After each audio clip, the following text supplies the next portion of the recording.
முதலில் இந்த நிகழ்வை பெரம்பலூரில் நடத்த வேண்டும் என்கின்ற இந்த முடிவினை எடுத்தபோது நம்முடைய பொருளாளர் அவர்கள் இங்கே முயற்சி செய்து நம்முடைய மாவட்ட நிர்வாகிகளுக்கு தொடர்பு கொண்டு எங்கே நடத்தலாம் என்கின்ற ஒரு முடிவினை எடுத்தார்கள். அந்த நேரத்திலே தான் நம்முடைய ஆறுமுகம் ஐயா அவர்களுடைய மருத்துவமனையிலே இங்கே நடத்தலாம் என்கின்ற போது அங்கே இடம் பற்றாக்குறை இருந்த காரணத்தினாலே இந்த விஆர்எம் ஐஏஎஸ் அகாடமி என்று சொல்லக்கூடிய இந்த நிறுவனத்திலே நமக்கு நடத்துவதற்கு அனுமதி பெற்று கொடுத்திருக்கிறார்கள். இந்த அனுமதியை வழங்கிய முதலில் இந்த விஆர்எம் ஐஏஎஸ் அகாடமிக்கு நம்முடைய உலக திருக்குறள் கூட்டம் சார்பிலே நன்றியையும் பாராட்டுதலையும் தெரிவித்துள்ளேன். இன்றைக்கு அவர்கள் இருந்தால் கூட நன்றாக இருந்திருக்கு. அவங்க இன்னும் வெளியூர் போயிருக்காங்க சொல்றது. அதனால இன்னொரு நாள் அவங்களை சந்தித்து நம்முடைய மாவட்ட நிர்வாகிகள், இந்த நம்முடைய பெரம்பலூர் மாவட்ட நிர்வாகிகள் அவர்கள் வருகின்ற நேரத்தில் அவர்களுக்கு நீங்கள் தனிப்பட்ட முறையில் வந்து அவர்களுக்கு ஒரு வாழ்த்துதலை நன்றியை தெரிவிக்க வேண்டும். அது எங்களுடைய கூட்டமைப்புடைய தலைமை உங்களுக்கு நன்றி சொல்லி இருக்கிறது என்கின்ற அந்த நன்றி அறிவிப்பை நீங்கள் நம்முடைய நிர்வாகிகள் சொல்ல வேண்டும் என்று நான் இந்த நேரத்தில் அன்போடு கேட்டுக்கொள்கிறேன். அடுத்ததாக நம்ம காலண்டர் விஷயம் இப்போ சொன்னாங்க. அது ஒரு இறுதி கட்டத்துக்கு நம்ம வந்திருக்கிறோம். அதில் வந்து மாநில நிர்வாகிகள், துணைத் தலைவர்கள், துணை பொதுச் செயலாளருடைய படம் அதில் வருவதற்காக ஒரு முயற்சி எடுத்துட்டு வரும். மற்ற இயக்குநர்கள் படத்தையும் போட வேண்டும் என்கின்ற ஆசை இருந்தது. ஆனால் இடம் பற்றாக்குறை என்பதால் அதை வந்து முடியவில்லை. எனவே நம்முடைய துணைத் தலைவர்கள், துணை பொதுச் செயலாளர்கள் அதை எப்படி உங்களுடைய புகைப்படங்கள் அங்கே போடுகின்ற போது அது உடைவதாக சொல்லுகிறார். எனவே நீங்கள் வீட்டிலே எடுத்த அந்த ஒரிஜினல் புகைப்படத்தை உடனடியாக அனுப்பணும். எங்கெங்கயோ ஒரு கல்யாண வீட்லையோ வேற எங்கேயோ எடுத்த படத்தை எடுத்து அனுப்பிடுகிறீங்க. அந்த படம் வந்து சரியா இல்லை. இவர் அண்ணன் படம் அண்ணனை பார்த்தா இருட்டில் இருக்கு, அவர் சிகப்பா இருக்கிறார், படத்தை பார்த்தா கருப்பா இருக்கு. அது மாதிரி நம்முடைய அமைப்பு செயலாளர் பார்த்தா அவர் எங்கே வானத்தை பார்த்துட்டு இருந்தார். இந்த மாதிரியே காரணங்கள் போட முடியும். அதனால படங்களை எல்லாம் ஒரு தெளிவா போட்டோ எடுத்து இன்னைக்காவது போங்க, பியூட்டி பார்லர்ல நல்ல முகத்தை காட்டுங்க, நல்லா இது பண்ணிட்டு ஒரு நல்ல ஸ்டுடியோவில் எடுத்து போட்டோ பாஸ்போர்ட் எடுங்க. ஏன்னா நீங்களாம் இப்போ உலக திருக்குறள் கூட்டத்துடைய ஒரு மாநில தலைவர் ஆகிட்டீங்க. மாநில தலைவராக இருக்கின்ற நிர்வாகத்தில் வந்துட்ட பிறகு உங்களை உலகத்தில் இருக்கக்கூடிய தமிழர்கள் அத்துணை பேரும் பார்ப்பார். அதுதான் ரொம்ப முக்கியம். நீங்க உங்களுக்காக அழகுபடுத்துறது கிடையாது. இவர் வந்து மகாத்மா காந்தியும் ரவீந்திரநாத் தாகூரும் நண்பர்கள். மகாத்மா காந்தி சுத்தமாக மொட்டை அடிச்சிருப்பார், ரவீந்திரநாத் தாகூர் நல்லா முடிவெடுத்திருப்பார். ரெண்டு பேரும் கால நேரத்தில் வாக்கிங் போவாங்க. இவர் ரவீந்திரநாத் தாகூர் என்ன பண்ணுவார், தலையை சீப்புவார். இவர் காந்தி வந்து அவருக்கு என்ன அப்படியே துண்டு எடுத்து தோண்ட போட்டு போயிட்டு அவர் தலை செய்கிற வேலை இல்லை. இவர் சீவரத்துக்கு ஒரு 10 நிமிஷம் ஆகும். காந்தி கோபம் வரும். வந்த உடனே ஏப்பா நீ என்னப்பா தினைக்கு இவ்வளோ நேரம் வளர்த்துறேன்னு சொல்லி ரவீந்திரநாத் தாகூரை வந்து கேட்குறாரு. அப்போ அவர் சொல்றாரு, என் முடி இருக்குது, உங்களுக்கு அந்த தொல்லை இல்லை, ஆனால் என் முடியை நான் சீவரன் சொன்னால் பார்க்கறதுக்கு வெளியில் என்னை பார்ப்பவர்களுக்கு அசிங்கமாக அருவருப்பாக நான் தெரிவேன்.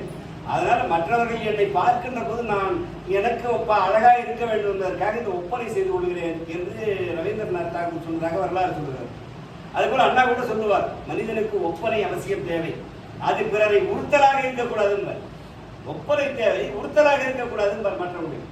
அதே போல வருகைக்கு வந்திருக்கக்கூடிய மாநில நிர்வாகியாக இருந்தாலும் மற்ற நிர்வாகிகளாக இருந்தாலும் நம்மிடம் இருக்கின்ற இயற்கை அழகை நீங்க தெளிவுபடுத்தினா போதும். அந்த அளவிற்கு ஒரு சிரிப்பான முகத்தோடு, எங்க சண்டைக்கு போற மாதிரி செல்வருடைய படம், செல்வர் படத்தை பார்த்தா ராத்திரில பார்த்து தூக்கம் வராது போட்டிருக்கு. அதெல்லாம் பார்த்து ஒரு புன்னகையோட உங்களுடைய புகைப்படத்தை நீங்கள் அனுப்புக விரைவா என்று நான் கேட்டுக்கொள்கிறேன். பல வீடுகளில் நீங்கள் இருக்க போகிறீர்கள், அலங்கரிக்க போகிறீர்கள். எனவே உங்களுடைய புகைப்படம் சிறப்பாக இருக்கட்டும். இது இதுக்கு மட்டுமல்ல, இன்னும் பல நிகழ்வுகளுக்கு அது தேவைப்படுகிறது. எனவே அதை நீங்கள் விரைவாக செய்ய வேண்டும் என்று நான் கேட்டுக்கொள்கிறேன். அடுத்த அதனுடைய திட்ட மதிப்பீடெல்லாம் இப்போ சொன்னாங்க. நீங்கள் யார் யாருக்கு எத்தனை காலண்டர் வேணும் என்று மாநில நிர்வாகிகள் வருகின்ற 25ஆம் தேதிக்குள்ள, இன்னைக்கு 24, 30ஆம் தேதிக்குள்ள ஒரு தெளிவான கணக்கு எனக்கு சொல்லிட்டீங்கன்னா நாங்கள் ஆர்டர் கொடுக்க நல்லா இருக்கும். அதை விரைவாக நம்முடைய பொதுச் செயலாளர் அவர்கள் மற்றவங்கள ரிவ்யூ பண்ணி எத்தனை காலண்டர் வேணும் என்பதை கேட்டு நீங்கள் அதை சொல்லுங்கள். நம்ம 1000 காலண்டர் 2000 காலண்டர் அவங்க கொள்ளரசி அம்மா கூட முன்ன சொன்னாங்க. போகிற விட இது மாதிரியே காலண்டருக்கு பணம் கொடுக்குறேன்னு கொடுத்தோம். கடைசியில் பணமும் இல்லை, கடன் போனது, கடன் ஆனது தான் மிச்சம்னு. இப்போல்லாம் அந்த நிலை வேற. பணம் கொடுத்தவர்களுக்கு மட்டும்தான் காலண்டர் வரும். அது எங்கேயோ ஒரு இடத்துல நம்ம அலுவலகத்திலே மூட்டை கட்டி வச்சிருந்தாலும் சரிதான். பணம் கொடுக்கின்ற அந்த மாவட்டங்களுக்கு, பணம் கொடுக்கின்ற மாநில நிர்வாகிகளுக்கு மட்டும்தான் காலண்டர் வரும். அவங்க வந்து இப்போ 50 ரூபா கொடுத்தாங்கன்னா ஒரு காலண்டர் அவங்க நிச்சயம். அதனால அந்த அடிப்படையில் தான் இதை நம்ம திட்ட மதிப்பீடு போடுறோம். இதில் வந்து காம்ப்ரமைஸே கிடையாது. பொதுச் செயலாளர் நான் கண்டிப்பாக அதை சொல்லிடுவேன். பொதுச்செயலாளர் அதுக்கான காசை கொடுத்துருக்காங்க. நீங்க எத்தனை வேணுமோ நீங்க வாங்கிக்கலாம், எத்தனை நீங்க சொல்லிடுங்க முன்னாடி, அவ்வளவுதான். நாங்க என்ன திட்டமிடுங்க, நீங்க சொல்றதுதான். ஒரு காலண்டருடைய மதிப்பு 50 ரூபாய். எனவே அந்த அடிப்படையில் நீங்க செய்த டிசம்பர் மாதத்துல 20ஆம் தேதிக்குள்ளாக உங்க வீட்டுக்கு காலண்டர் உங்க வீட்டில் கொண்டாந்து இருக்கிற அந்த எல்லா பணிகளுமே நம்முடைய கூட்டமைப்பு எடுத்துக்கொள்ளும். அதனால வந்து நீங்க எங்களுக்கு தேவை எத்தனை காலண்டர், எவ்வளவு தொகை அப்படிங்கிறது தான். அதை நீங்க விரைவாக செய்து முடிக்க வேண்டும் என்று நான் கேட்டுக்கொள்கிறேன். அடுத்ததாக நம்முடைய முக்கியமான செய்தி நம்முடைய போராட்டம். இந்த போராட்டத்தை பற்றி மற்றவங்க எல்லாருமே சொல்றீங்க. மிக சிறப்பாக இந்த 14 மாவட்டங்கள் மிக சிறப்பாக நடத்தியது மட்டுமல்ல, ஒவ்வொரு மாவட்டத்திலே இருந்தும் அது ஐயா என்ன பண்ணிட்டாரு, நம்முடைய இந்த லெட்டர் பேடில் வந்து அறிக்கையை நம்முடைய பொதுச் செயலாளர் டைப் பண்ணி அனுப்பிச்சிட்டாரு. அந்த அறிக்கை எல்லா எஸ்பி ஆஃபீஸுக்கும் போயிட்டுது. எல்லா எஸ்பி ஆஃபீஸர் வந்து எனக்கு உடனே போன் அடிக்கிறாங்க இந்த நம்பருக்கு, ஐயா இங்கே போராட்டம் உண்டா, இங்கே போராட்டம் உண்டான்னு சொல்லிட்டு. பெரம்பலூரே 2-3 எஸ்பி ஆஃபீஸ் வந்து போன் வருது. உடனே நம்ம நண்பர் செல்லதுற நம்பரை கொடுத்து அவர் தான் இங்கே ஏற்பாடு பண்ணிட்டு இருக்காரு, அவர்கிட்ட கேளுங்க எங்கே ஆரம்பிக்கிறது எங்கே முடிக்கிறதுன்னு சொல்லுவாங்கன்னு சொல்லிட்டு எல்லா மாவட்ட காவல்துறை இதில் இந்த டிஜிபி ஆஃபீஸில் இருந்து சொல்லிட்டு பேசுனாங்க என்கிட்ட. என்னங்க வள்ளூர் கோட்டத்தில் நடத்துறதா சொல்லியிருந்தீங்க, நீங்கள் வந்து கமிஷனர் ஆஃபீஸில் பர்மிஷன் வாங்கிட்டீங்களான்னு. அதெல்லாம் நானே நேராக போனேன். இங்கே பொதுச் செயலாளர் இருந்தார், இங்கே வழக்கறிஞர் இருந்தார், எல்லாரும் போயிட்டு நேரடியாக பர்மிஷன் கொடுத்துறோமா. அங்கேயும் ஒரு இன்ஸ்பெக்டர் தான் இருந்தாங்க, ரிசீவ் பண்ணிக்கிட்டாங்க. முதல் நாள் மாலையில் வந்து பரீட்சை வாங்க சொல்லிட்டாங்க அப்படின்னு அவங்க டிஜிபி ஆஃபீஸில் பேசினாங்க. அவங்களுக்கு பதில் சொன்னேன். ஏன்னு சொன்னா இப்பதான் உலக திருக்குறள் கூட்டமைப்பு என்கின்ற இந்த செய்தி காவல்துறை வட்டாரத்திலேயும் தமிழக அரசு வட்டாரத்திலேயும் இது பெரிய செய்தியாக இன்றைக்கு ஆயிருக்கிறது. இன்னும் சொல்ல போனா எந்த ஒரு தமிழ் அமைப்புகளுமே கடந்த ஆண்டுகளிலே இத்தனை மாவட்டங்களிலே ஒரே நாளிலே ஒரே நேரத்திலே இந்த போராட்டத்தை முன்னெடுத்த வரலாறு யாருக்கும் கிடையாது. உலக திருக்குறள் கூட்டமைப்பு தான்.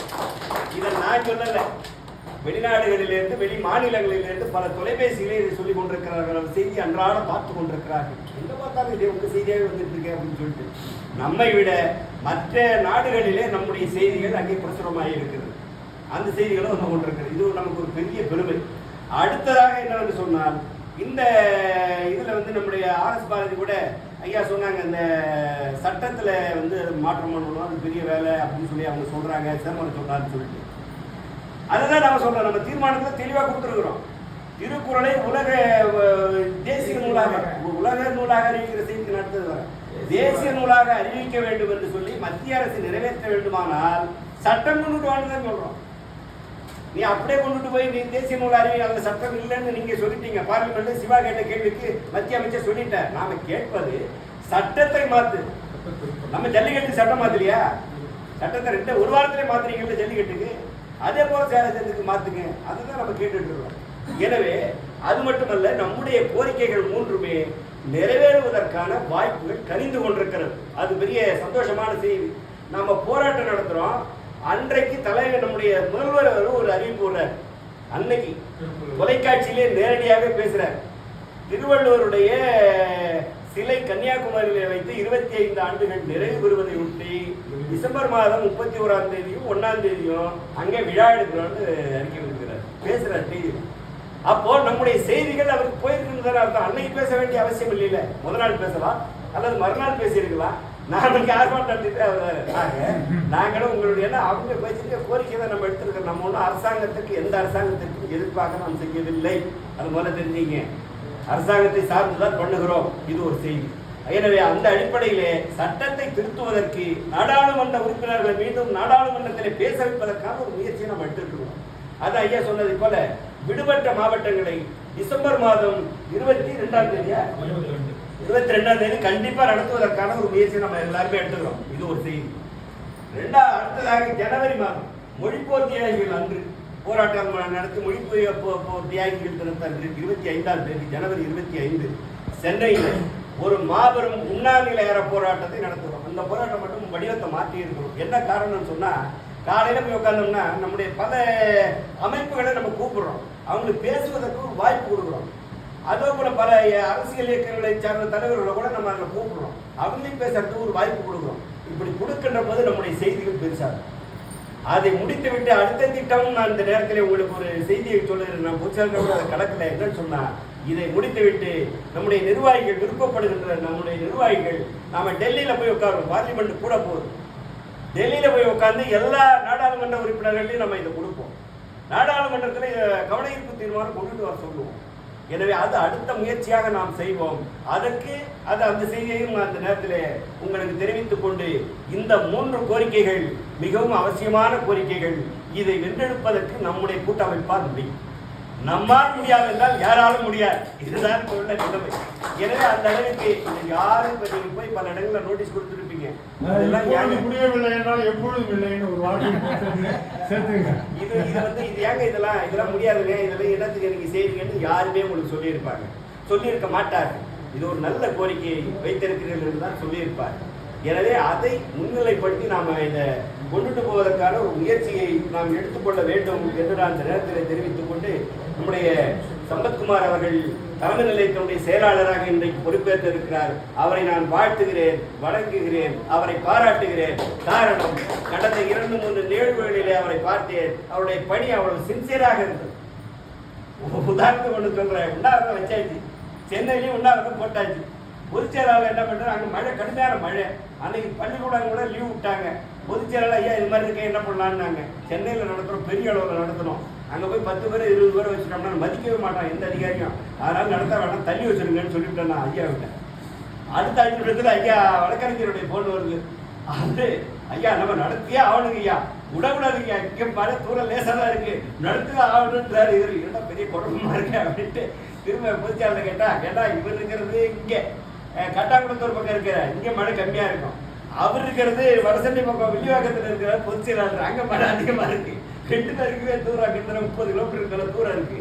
அதனால இவருடைய ஆர்வம், நான் இப்ப அங்கதான் போயிட்டு இருக்கேன்றார் வழக்கறிஞர். சரி, நீங்க 2 பேரும் பேசி ஒரு முடிவு பண்ணுங்க. ஆனால் அங்க நடத்தக்கூடிய உண்ணாவிரதம் ஒரு பெருந்திரள் ஆர்ப்பாட்டமாக இருக்க வேண்டும். சென்னையை தான் எல்லாரும் பார்ப்பாங்க, எல்லா ஊடகங்களும் அங்கதான் வந்து நிற்பான். அதனால பெருசா இருக்கணும்னு சொன்னேன். எப்படியும் அதை அந்த சூழ்நிலைக்கு தகுந்த போல அதை ஒத்தி வச்சுட்டாங்க. அப்புறம் அங்கே வரக்கூடிய ஆர்எஸ் பாரதி, டிகேசி இளங்கோவன் போன்ற நாடாளுமன்ற உறுப்பினர்கள்லாம் வரதா இருந்தது. அவங்களும் அதை ஒத்துக்கிட்டாங்க. உள்ள சூழ்நிலை அப்படிதான். அதனால இப்போதைக்கு நாம் பண்ணது அந்த மாநிலம் தழுவிய உண்ணாவிரதம் சென்னையில் நடத்துறோம் இல்லையா, அந்த வருகின்ற ஜனவரி 25ஆம் தேதி அந்த உண்ணாவிரதத்தில் குறைந்தது 2000 பேரை நாம் அங்கே காட்டியாக வேண்டும் வள்ளுவர் கோட்டத்துக்கு முன்பாக. அதற்கான திட்டமிடுதல் பணிகளை நாம் சிறப்பாக செய்ய வேண்டும். எல்லா மாவட்டங்கள்லையும் நம்ம பண்ணணும். அதுக்கு முன்முயற்சியாக மற்ற மாவட்டங்களை இப்பொழுதே சொல்லி ஒரு டூர் மாதிரி அவங்க அரேஞ்ச் பண்ண சொல்லுங்க. ஒரு 3 நாள் 2 நாள் டூர் மாதிரி போட சொல்லுங்க. வெஹிக்கிள் வேன் எடுக்க சொல்லுங்க. ஒரு நாள் அங்கே இருக்கட்டும், அப்புறம் மறுநாள் அவங்க அந்த சுற்றுப்பயணம் எல்லாம் போகலாம். அதுபோல் ட்ரெயினில் டிக்கெட் போட்டால் கூட ஈஸியாக வந்துடலாம். இப்போ போட்டாங்கன்னா உங்களுக்கு ட்ரெயின் டிக்கெட் ஈஸியாக கிடைச்சிடும். அதனால தென் மாவட்டங்களில் இருக்கிறவங்க ட்ரெயினில் டிக்கெட் போடுவதற்கான ஒரு வாய்ப்பை அவங்களுக்கு கொடுத்துருங்க என்பதை நான் இந்த நேரத்தில் தெரிவித்துக் கொள்கிறேன். அந்த அடிப்படையில் அதையும் நாம் சிறப்பாக செய்ய வேண்டும் என்று கேட்டுக்கொள்கிறேன். அடுத்ததாக பொருளாதாரத்தை பற்றி நம்முடைய பொதுச் செயலாளர் அவர்கள் இங்கே சொன்னார்கள்.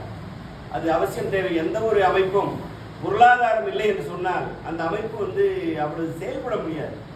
அதிலே தான் சிந்தனை போயிட்டு இருக்குமே தவிர மற்ற பணிகளில் செய்ய முடியாது. ஏன்னா அவர் அதை பற்றி யோசிக்க வேண்டியிருக்கு, நிர்வாகத்தை பற்றி யோசிக்க வேண்டியிருக்கு, மற்ற எல்லா நிகழ்வுகளை பற்றி அவர் யோசிக்க வேண்டிய நிலை இருக்கு. அதனால இந்த மாதிரி பணிகளை நான் எடுத்துக்கிறேன்.